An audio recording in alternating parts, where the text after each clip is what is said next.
હાલો મિત્રો, આજે આપણે ફરી મળીએ છીએ. Standard 12 English SL second language read 3 manage your stress. તમારા તણાવનું તમે નિયમન કરો.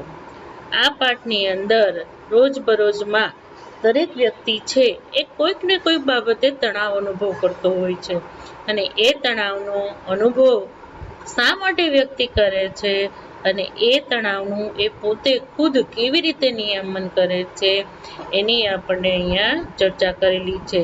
અને એ નિયમન કરવા માટે ઘણી બધી અમુક બાબતો છે એનું આપણે ધ્યાન દોર્યું છે. આપણને આપણી રોજબરોજના જીવનમાં આપણા તણાવની પાછળ કેટલી બધી શક્તિઓ આપણે વેડફી નાખીએ છીએ, અને એ જો તણાવ છે એ આપણા રોજબરોજના કાર્યમાં કેટલો આપણને અસર કરે છે એની તમામ ચર્ચા આપણને કરી છે. અને એનાથી આપણે છૂટવા માટે આપણે ઘણા બધા રસ્તા પણ બતાવ્યા છે. આવો સરસ મજાનો પાઠ છે એ તો ચોક્કસ આપણે ભણવો જ રહ્યો. હવે આપણે અહીંયા થોડાક અઘરા શબ્દ છે એનો પણ આપણે અભ્યાસ કરતા જશું, અને સાથે સાથે આ પાઠને પણ આપણે સમજતા જશું. આપણે પહેલી લીટીમાં આપણે આગળ જઈએ. Mind, emotion and body are all closely interlinked and always work together. Mind એટલે મગજ, ઇમોશન એટલે લાગણીઓ, અને બોડી એટલે શરીર. આર ઓલ એટલે આ ત્રણેયની વાત કરે છે કે આપણું મગજ છે, આપણી લાગણીઓ છે અને આપણું શરીર are all closely interlink. Closely એટલે ખૂબ જ નજીકથી, ઇન્ટરલિંક્ડ એટલે એનો અર્થ અહીં આપ્યો છે એકબીજા સાથે જોડાયેલા છે. આપણને આપણા શરીરની અંદર જ મગજ આવેલું છે, મગજની અંદર લાગણીઓ આવેલી છે, અને ત્રણેય વસ્તુઓ છે સાથે મળીને જ કામ કરે છે. એનો મતલબ એમ કે આપણા મગજમાં કોઈ એવો ઉત્સાહનો વિચાર આવ્યો તો એ આપણા શરીર ઉપર આપણે અસર થાય છે. દુઃખ થાય છે તો આપણે ઘણી વખત નથી અનુભવ કરતા કે ભાઈ આપણું શરીર એકદમ તૂટે છે ને મજા નથી આવતી ને.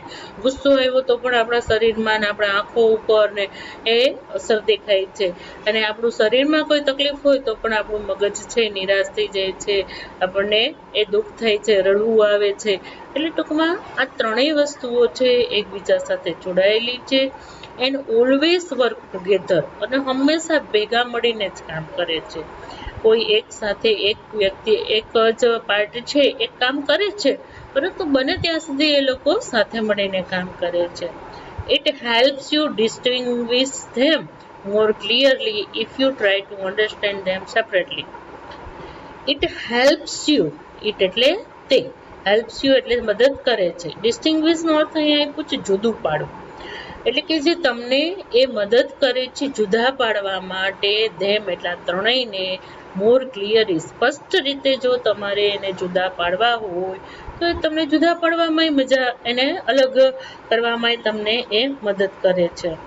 If you try to understand them separately, જો તમે તેને અલગ અલગ રીતે સમજવાની કોશિશ કરો ને, મગજને અલગ સમજો, લાગણીઓને અલગ અને શરીરને અલગ, તો એ જો તમારે એને અલગ અલગ રીતે જો સમજવા હોય ને તો પણ એ શું કરે છે, તમને સ્પષ્ટ રીતે તમને એકબીજાથી જુદા પણ પાડી દે છે અને તમે એને સરસ રીતે સમજી પણ શકો છો.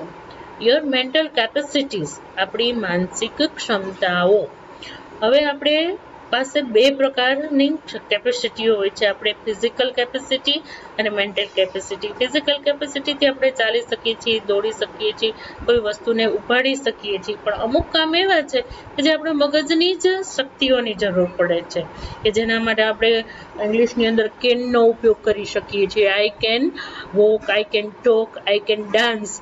અને એ જ રીતે મેન્ટલ કેપેસિટીમાં I can read, I can write, I can remember. આ બધી આપણી માનસિક ક્ષમતાઓ છે. એટલે એ આપણી માનસિક ક્ષમતાઓ છે કઈ કઈ છે એના વિશે આપણને અહીંયા ચર્ચા કરી દીધી છે.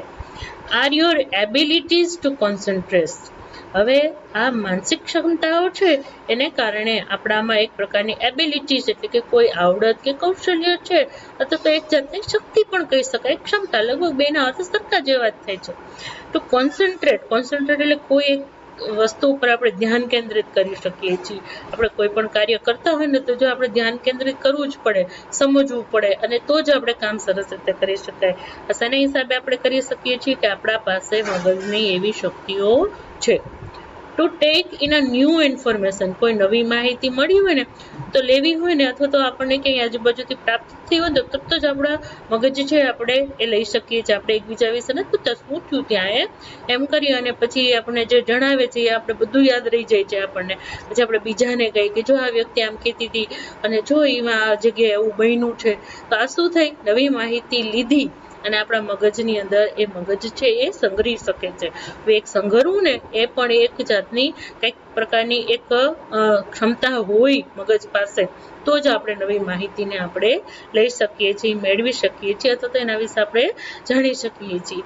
ત્યાર પછી છે કે ટુ રિમેમ્બર, પછી આપણે યાદ પણ રાખી શકીએ છીએ ઓલ્ડ એન્ડ ન્યૂ ઇન્ફોર્મેશન. હવે છે ને રોજબરોજ આપણે બધી માહિતીઓ છે આપણે સંગ્રહ રાખીએ છીએ. એટલે જે અમુક આગળ જે વસ્તુ આપણે લીધી છે ને એ જૂની થઈ જાય છે અને નવી આવે છે એ આપણા માટે નવી છે. એટલે આપણું મગજ છે ને નવી માહિતી લેતા એ જૂની માહિતીને ભૂલી નથી જતો. આપણે નાનપણમાં જે શીખવું છે એ આપણે 5 + 5 = 10 થાય છે, એ પણ એક માહિતી છે. જો આપણે ભૂલ્યા નથી, હજી યાદ છે. અને પછી આપણે વધારે પડતા અઘરા દાખલા શીખીએ છીએ, એ પણ આપણને યાદ રહી જાય છે. બરાબર છે. કારનો સ્પેલિંગ શીખાતા હજી આપણને યાદ છે. અને ત્યાર પછી આપણે નવો ઇન્ફોર્મેશનનો સ્પેલિંગ શીખીએ છીએ, એ પણ આપણને યાદ રહી જાય છે. એટલે કે છે કે નવી માહિતી ને જૂની માહિતી બંને આપણને એ શું કરીએ છીએ, આપણે યાદ રાખી શકીએ છીએ. And to be in a position to think logically, આપણને એવી સ્થિતિમાં રાખે છે અથવા તો આપણને તૈયાર કરે છે ટુ થિંક લોજિકલી. આપણને એક તાર્કિક કોઈ પણ વસ્તુ છે એના કારણની માટે આપણને વિચાર માટે પણ આપણને સજ્જ કરે છે. હવે કોઈ પણ કાર્ય બને છે અથવા તો કોઈ પણ ઘટના બને છે એની પાછળ કાંઈક ને કાંઈક તર્ક હોય છે, કંઈક કારણ હોય છે.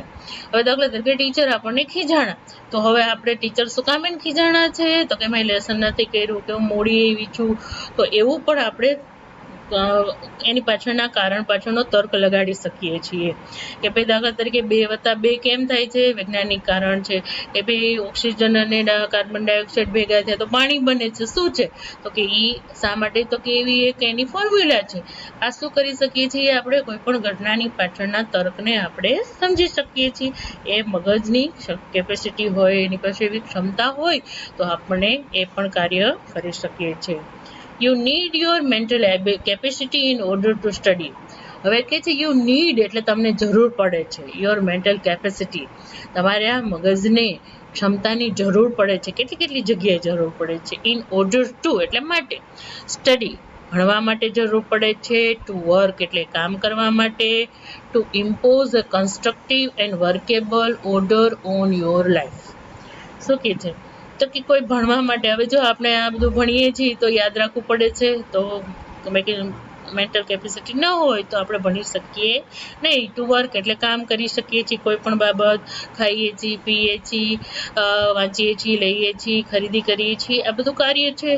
આપણી પાસે મગજ ન હોય તો આપણે આ કાર્ય કરી શકીએ નહીં. અને ઇમ્પોઝ અ કન્સ્ટ્રક્ટિવ, ઇમ્પોઝનો અર્થ થાય છે દબાણ કરવું. હવે દબાણ કરવું એટલે તો આપણે ફરજ પડી હોય કે ચાલો છોકરાઓ કાલે આ બધું બનાવતા આવજો, બરાબર છે. મમ્મી એમ કે ચાલો રસોઈ નવી બનાવો, તો શું કહે છે, કન્સ્ટ્રક્ટિવ કામનું સર્જન કરવાનું છે, કે કંઈક નવી વસ્તુ બનાવવાનું આપણી માથે દબાણ આવ્યું તો આપણે રોજબરોજમાં કંઈક ફરજ પડે છે. વર્કેબલ ક્રિયાશીલ કાર્ય, એવું કંઈક ને કંઈક આપણે કાર્ય કરવાનું છે. એ બધું કરવા માટે પણ ઓર્ડર ઓન યોર લાઈફ, આપણી જીવનમાં આવું કંઈક ને કંઈક રોજબરોજના જીવનમાં આવી ઘટના બને જ છે, તો મેન્ટલ કેપેસિટીની જરૂર પડે જ છે. And to make rational day to day decision, અને આપણે વ્યાજબી ડિસિઝન એટલે નિર્ણય, અહીંયા આપ્યો છે શબ્દ રેશનલ એટલે વ્યાજબી. રોજબરોજના જીવનમાં આપણે વ્યાજબી નિર્ણય લેવો જ પડે છે, બરાબર છે. કે કારણ કે આપણે રોજને રોજ કંઈક નવી એવી ઘટના આપણી સમક્ષ આવે છે કે આપણે એને બરાબર સમજવી પડે છે, અને એ પરિસ્થિતિમાં આપણે કયો યોગ્ય નિર્ણય લઈ જેથી આપણે સરસ રીતે જીવન જીવી શકીએ. તો આપણા મગજ પાસે જો કેપેસિટી ન હોય તો આપણે આ કાર્ય કરી શકીએ નહીં. હવે આપણે વધારે સરસ રીતે સમજાવવા એક ઉદાહરણ આપે છે. ફોર એક્ઝામ્પલ, ઉદાહરણ તરીકે, If you had the choice of walking to work or taking the car, the fact that it was raining hard and you had a cold could lead you to the decision that it was better to take the car. ઉદાહરણ તરીકે, if you had the choice, જો તમારી પાસે પસંદગી કરવા માટે વિકલ્પ હોય કોઈ જાતનો, walking to work or taking car. જો અહીંયા એક જગ્યાએ વોકિંગ વર્ક કે તમે કે કોઈ પણ કામના સ્થળે જાઓ છો, નિશાળે છે કે ફેક્ટરીમાં છે જાઓ છો, તો તમારી પાસે બે પસંદગીઓ છે, કાં તો ચાલીને જાઓ કાં તો તમે કાર લઈને જાઓ. In fact that it was રાઇનિંગ hard. હવે આપણે આ પરિસ્થિતિને વધારે સરસ રીતે ગંભીર એને બનાવી દીધી છે. શું? ચાલો કામની જગ્યાએ ત્યાં તમે ચાલીને જાઓ તો કાર લઈને જાઓ, પણ હવે એમાં વધારે એક નવી પરિસ્થિતિ એવી છે કે બહુ વરસાદ પડે છે, ધોમધખાર વરસાદ પડે છે, and you had a cold. અને હજી એક નવી એને પરિસ્થિતિ નાખી દીધી કે તમને બહુ શરદી થઈ છે અને food you lead you to the decision. હવે તમારે નિર્ણય લેવો જ પડે કે ભાઈ વરસાદ ન આવતો હોય તો તમે ચાલીને જાઓ તો ચાલે, બરાબર છે. વરસાદ બહુ જ આવે છે અને કદાચ ચાલવાની ઈચ્છા હોય તો રેનકોટ પહેરીને ચાલી શકો, પરંતુ if you had a cold એટલે શરદી છે, બહુ માંદા છો અને એવામાં જો પલળીએ તો શું થાય? વધારે બીમાર થાય. તો હવે તો પછી આપણે લીડ યુ ટુ ડિસિઝન, આપણે નિર્ણય છે એ આપણને લેવા માટે ફરજ પાડે છે, તો આપણે લીડ કરે છે એટલે દોરે છે. that it was a better to take the car. હવે તો આપણે એક ડિસિઝન લેવો પડશે. જો એક ગાડી લઈને જવું છે આપણે કામને સ્થળે, જો આ યોગ્ય ડિસિઝન કહેવાય. કે આવા વરસતા વરસાદમાં શરદી થયું અને ચાલીને જાય ને તો એ મૂર્ખાભેરો ડિસિઝન કહેવાય. અને જો કાર લઈને જાય તો માંદા પણ ન પડીએ અને આપણે યોગ્ય જગ્યાએ પહોંચી પણ જાય, આ યોગ્ય ડિસિઝન કહેવાય. એટલે કે આવી રીતે આપણને રોજબરોજના જીવનમાં હરેક વખતે આપણને ફરજ પડે જ છે કે આપણે કોઈ ડિસિઝન લઈએ. That would be a rational decision based on the current circumstances. અને આ છે એ વ્યાજબી નિર્ણય છે, બેઝડ ઓન એટલે એના ઉપર, કરંટ એટલે કે હાલના સંજોગો, અત્યારે જેવા સંજોગો છે એ પ્રમાણે એને અનુરૂપ આપણે નિર્ણયો લેવા પડે છે. જેવી પરિસ્થિતિ એવી રીતે આપણે વર્તન કરવા માટે પણ આપણા મગજને આપણે ઉપયોગ છે કરવો પડે છે અને તકલીફ આપવી પડે છે. The mind is a rational, logical part of you that helps you to make unemotional choice. આપણું મગજ છે એ આપણે રેશનલ એટલે વારંવાર જોઈએ છીએ, વ્યાજબી અને લોજિકલ પાર્ટ પણ આવી ગયું, તાર્કિક ભાગ છે, you that helps you make unemotional choice. Unemotional એટલે અતિશય ભાવનાશીલ, કોઈ પસંદગી કરવાની હોય તો પણ આપણને એ મદદ કરે છે. આપણું મગજ છે એ આપણને વ્યાજબી અને તાર્કિક કારણની પાછળનો જે કાંઈ નિર્ણય છે એ લેવામાં આપણે મદદ કરે છે. To store and retrieve information, સંગ્રહવા માટે અને ફરી પાછી એ માહિતી છે એને પાસેથી ફરી પાછી મેળવવા માટે. કે બેંકમાં પૈસા મૂક્યા છે અને પાછા આપણે જોતા હોય તો આપણે બેંક આપણને આપે છે, એમ આપણું મગજ પણ બેંક જ છે. આપણે વિચારો છે, કોઈ પણ વસ્તુ છે યાદ રાખી નાખીએ છીએ, સંગ્રહ કરીએ છીએ અને જરૂર પડે ત્યારે આપણા મગજમાંથી એ ઇન્ફોર્મેશનને આપણે શું કરી નાખીએ છીએ? બહાર લઈ શકીએ છીએ. And two order and calculator, અને પછી શું કહે છે? કોઈ વસ્તુનો ઓર્ડર પણ આપી શકીએ છીએ, આપણે એને ગણતરી પણ કરી શકીએ છીએ. It is the counter part to the emotion, કે જે આપણા કાઉન્ટર પાર્ટનો મતલબ થાય છે અહીંયા અડધો ભાગ, આપણી લાગણીઓનો અડધો ભાગ છે, મતલબ આપણે લાગણીઓનું પ્રતિબિંબ એમાં દેખાય છે.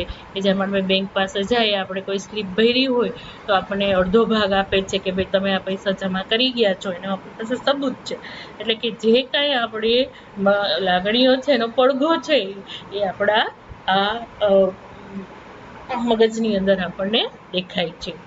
એટલે જોયું ને મિત્રો, કેટલું સરસ આપણું મગજ છે એ કામ કરે છે. A good example of the interaction between mind and emotion is the exam nervous. એક સૌથી સારું ઉદાહરણ તો ત્યારે છે, ઇન્ટરેક્શનનો અર્થ અહીંયા થાય છે ક્રિયા અને પ્રતિક્રિયા. હવે કે છે ક્રિયા અને પ્રતિક્રિયા એટલે ટૂંકમાં કોઈ આપણે જેને આપણે રિફ્લેક્શન અને રિફ્લેક્ટ કહીએ છીએ તે, તો કે કોઈ વસ્તુ છે આઘાત અને પ્રત્યાઘાત જેને કહેવામાં આવે છે તે, તો કે મગજના જે કાંઈ ક્રિયાઓ થાય છે એનો પડઘો છે એ કે લાગણી ઉપર પડે છે, લાગણીઓનો પડઘો છે એ મગજ ઉપર પડે છે.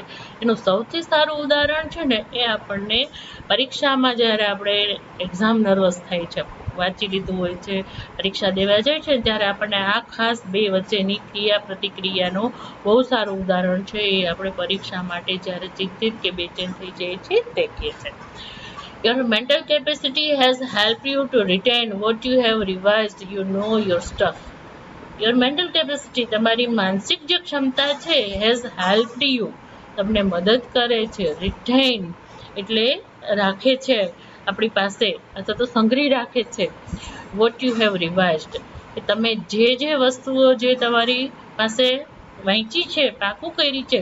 રિવાઇઝ કરો મતલબ તમે જે કાંઈ પાકું કર્યું છે ને એ બધું તમારું મગજ છે ને સંગ્રહી રાખે છે, બધું યાદ હોય છે. યુ નો યોર સ્ટફ, તમને તમારું બધું જે કંઈ વાંચવાનું છે, પરીક્ષામાં લખવાનું છે, એ બધું માહિતી છે, તમારે જે લખવાનું છે એ બધું તમારા મગજમાં હોય જ છે. But when you enter the exam room, પણ જ્યારે તમે તમારા એક્ઝામ રૂમની અંદર પ્રવેશો છો, and start getting emotional by expecting difficulties, જેવા તમે ક્લાસરૂમમાં જાઓ છો અને સ્ટાર્ટ થઈ જાય છે, ચાલુ થઈ જાય છે ગેટિંગ ઇમોશનલ, તમે થોડાક ભાવનાશીલ થવાનું શરૂ થઈ જાય છે. બાય એક્સપેક્ટિંગ ડિફિકલ્ટીઝ, એક્સપેક્ટિંગનો મતલબ અહીંયા થાય છે અનુમાન કરવાનું થાય છે, કે તમે અનુમાન કરવા માંડો છો, કલ્પના કરવા માંડો છો, કંઈક મુશ્કેલી નહીં આવે તો, પેપર અઘરું નહીં આવે તો, એ વાંચ્યું છે એમાંથી કદાચ કાંઈ નહીં આવે તો, એવા વિચારો સ્વાભાવિક છે, બધાને આવે છે. એન્ડ ઇમેજિંગ ફેલ્યુર, અને એવી પણ કલ્પનાઓ કરો છો કે હું ના પાસ થઈશ તો, મારું પેપર સારું નહીં જાય તો, એવું બધું થાય છે. વાંચ્યું તો હોય છે, મગજ એ બધું સંઘર્યું પણ હોય છે. પણ રૂમમાં જાઓ છો ને ત્યારે તમે થોડાક આવા અનુમાનો કરો છો, કલ્પનાઓ કરો છો, ત્યારે શું થાય છે? All of a sudden, the carefully stored information is no longer available. All of a sudden, અચાનક જ the carefully stored information, બહુ ધ્યાનથી સંગ્રહી રાખ્યું હોય, રાત નદી વાંચેલી માહિતી, પાઠ ને પ્રશ્ન, શોર્ટ નોટ ને બધું પાકું કર્યું હોય ને, ઇઝ નો લોંગર અવેલેબલ, બધું ડિલીટ થઈ જાય. લાંબો સમય સુધી આપણને એમ લાગે કે હાય હું તો ભૂલી ગઈ, હાય હવે મારું શું થશે? Your emotions have barred the way to your inner information store. તમારી જે લાગણીઓ છે have barred the way એટલે કે આડી આવી જાય છે to your internal information store. તમે જ્યાં તમારી મગજની અંદર જે કાંઈ સ્ટોર રૂમમાં જે કાંઈ માહિતી છે એ બહાર, દાખલા તરીકે કલ્પના કરો કે એક રૂમની અંદર તમે બધી વસ્તુ ભરી છે અને એને બહાર નીકળવા માટે બારણું છે, હવે બારણાને તમે બંધ કરી દો તો શું થાય? કોઈ વસ્તુ એ રૂમમાંથી બહાર આવે નહીં. એમ તમારા મગજના એક જગ્યામાં બધી માહિતી તમારે વાંચ્યું છે ને એ બધું તમે ભર્યું છે, પણ આવા નેગેટિવ વિચાર છે ને એ બાયણા જેવા થઈ જાય છે. એટલે શું થઈ જાય છે? એ તમારા લાગણીઓ છે, એ તમારા જે માહિતીના જે રસ્તો છે એની વચ્ચે આડું પડી જાય છે, એટલે કે એ બારણું બંધ કરી દે છે આ ચિંતાઓને કારણે. એટલે અંદર જે કાંઈ યાદ કર્યું છે, વાંચ્યું છે એ બહાર આવતું નથી. સમજાણું ને? Do you find yourself reacting in any of the following ways? તમને ક્યારે એવું લાગે છે કે તમે તમારી જાતે રિએક્ટિંગ કર્યું હોય, એટલે કે પ્રતિક્રિયા કરી હોય, અથવા તો કોઈ એવી તમારી પ્રતિક્રિયા એવી થઈ હોય ઓફ ફોલોવિંગ વેઝ, કે નીચે મેં એને 4-5 એવી પરિસ્થિતિ આપી છે કે એમાં ક્યારે તમને એવું લાગ્યું કે તમે આવા પ્રકારની પ્રતિક્રિયા કરી હોય, કે તમે એવું વર્તન કર્યું હોય, કે હવે જોઈએ શું કે છે. હવે પહેલી પ્રતિક્રિયા શું કહે છે? You find it difficult to concentrate on thing. તમને એવું ક્યારેય લાગ્યું છે કે તમે કોઈ ઓન થિંગ્સ, કોઈ વસ્તુ ઉપર કોન્સન્ટ્રેટ કરવું, એટલે ધ્યાન કેન્દ્રિત કરવા માટે તમને મુશ્કેલી પડી હોય? વાંચતા હો તો તમારું મગજ છે એ વાંચવામાં ન હોય, તમે શું વાંચો છો એ જ ખબર ન હોય, બરાબર છે? ઘણી વખત એમ નથી કહેતા લે હું તો અહીં ફ્રીજ પાસે જઈને ઊભી રહી ગઈ, મારે શું કરવું હતું મને ધ્યાન જ નથી. અથવા તો કોઈ વ્યક્તિ છે એ વસ્તુ વટાણા ફોલતા હોય તો વટાણાના દાણા નાખે તપેલામાં, ફોતરા નાખે બીજી જગ્યાએ જ્યાં નાખવાના હોય એની જગ્યાએ બીજી જગ્યાએ ડસ્ટબિનમાં ફોતરા નાખવાના બદલે દાણા નાખી દે, દાણાની જગ્યાએ ફોતરા નાખી દે. નથી થતું આપણી પાસે. એટલે કે જો માનસિક ટેન્શન હોય, કોઈ પણ જાતની આપણને કોઈ પ્રોબ્લેમ હોય તો આપણે આપણું ધ્યાન છે એ એક જગ્યાએ કેન્દ્રિત કરી શકતા નથી. થાય છે એવું તમને? બધાને થાય છે. Your memory is letting you down frequently. Letting down મતલબ દગો આપે છે. ક્યારેક ક્યારેક તમારી યાદશક્તિ છે ને એ તમને ફ્રિકવન્ટલી એટલે વારંવાર વારે વારે શું કરે છે? દગો આપે છે. એટલે ભૂલી જાઓ છો, હા હું તો ભૂલી ગઈ, એવું થાય છે આપણને. You have lots of different things on your mind but you can't grasp a clear thought. પછી કે છે you have lots of different things. Lots of એટલે પુષ્કળ પ્રમાણમાં, different things એટલે જુદી જુદી વસ્તુઓ છે on your mind, તમારા મગજમાં છે, but can't grasp a clear thought. તમે કોઈ એક સ્પષ્ટ વિચાર છે એ પકડી શકતા નથી. આ કરવું કે આ કરવું, આ કરવું કે આ કરવું, મનમાં ઘણા બધા વિચારો ચાલે છે પણ તમે એક ચોક્કસ નિર્ણય ઉપર જઈ શકતા નથી. You are often undecided these days and this is untypical for you. શું કહે છે? You are often undecided these days. જ્યારે તમે ચિંતામાં હો છો ને ત્યારે તમે લગભગ કેવા હો છો કે કોઈ વસ્તુનું નિર્ણય નથી લઈ શકતા. And this is untypical for. આ તમારા માટે શું છે? અસાહજિક છે. સાહજિકતા પ્રમાણે તમે આવું નથી કરતા, પરંતુ આવા અસાહજિક પરિસ્થિતિમાં તમે કોઈ વસ્તુનો નિર્ણય નથી કરી શકતા. You make a longer to-do task that you were able to complete quite quickly before. You make longer to-do task. તમે જે કાર્ય કરો છો ને એ કાર્ય કરવા માટે બહુ લાંબો સમય લ્યો છો. You were able to complete quite quickly before. પણ આ જ કામ છે એ તમે બહુ પહેલા quite quickly completed. Quite એટલે તદ્દન, quickly એટલે ઝડપથી, completed એટલે પૂરું કર્યું હતું.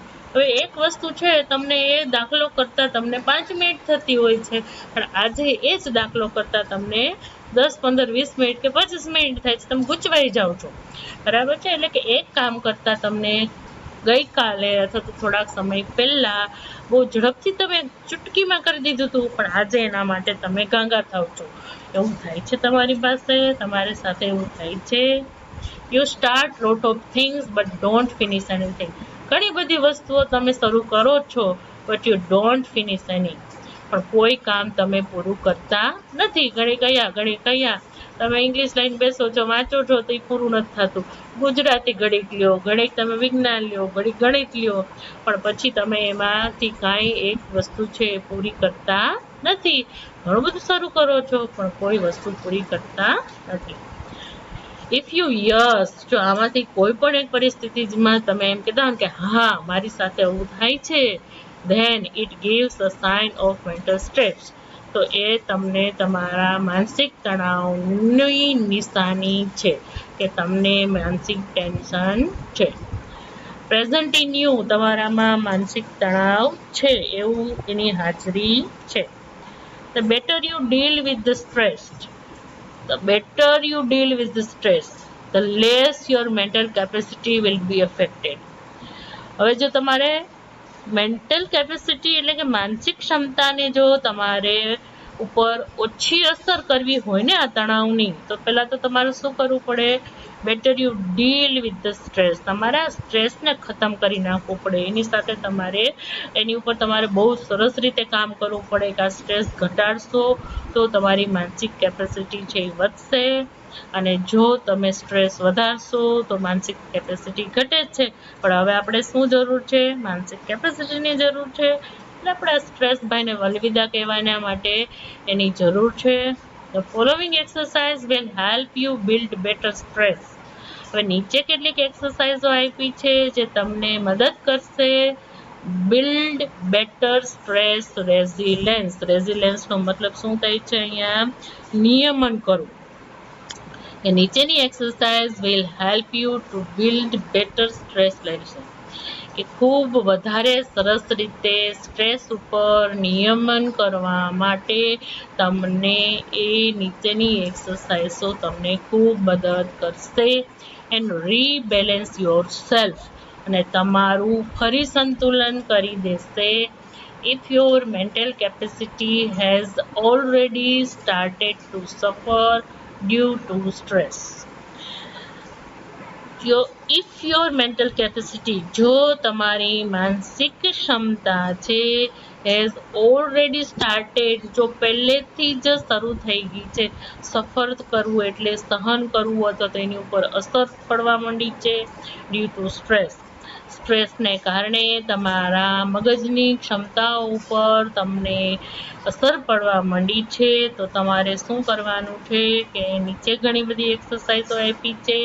એ એક્સરસાઇઝો તમારે કરવાની છે કે જેથી તમને તમારા સ્ટ્રેસ ઉપર એટલે કે તણાવ ઉપર નિયમન કરો, એની ઉપર નિયંત્રણ કરો, એને કાઢી શકો અને તમે તમારું ફરી બેલેન્સ છે એ કરી શકો.